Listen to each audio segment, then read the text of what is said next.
The sister said many went for interview. The moment she showed up, even the interviewer lost protocol. You don't tell the person you are interviewing that grace is on your life. That is very poor interviewing. If I'm the one who hired those interviewers, I will sack him. Nobody does that. But you see, there was something on the young lady that made the guy to violate protocol unconsciously. That's what favor does. And that's what every one of us possesses. In Esther chapter 5 verse 2, if you read chapter 4 verse 16, first Esther told us what will happen to her if she dared what she was about to dare. If you enter when you are not summoned, it's against the law. And those of you who know history, you know that the law of the Medes and the Persians uttereth not. Nothing changes it.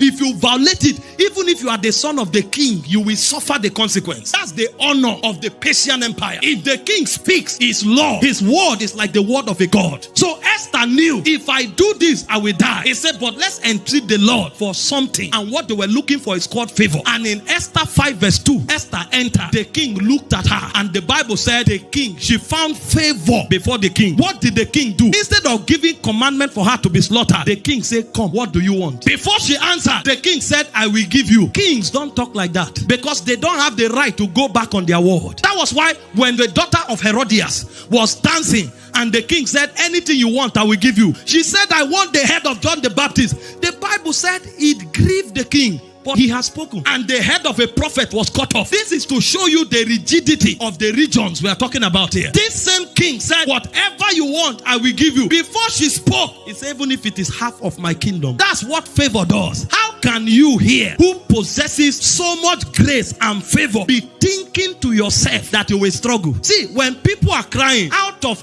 the empathy of Christ, we relate with their sorrows, but we are not crying with them because we have a system of exoneration. It's called favor.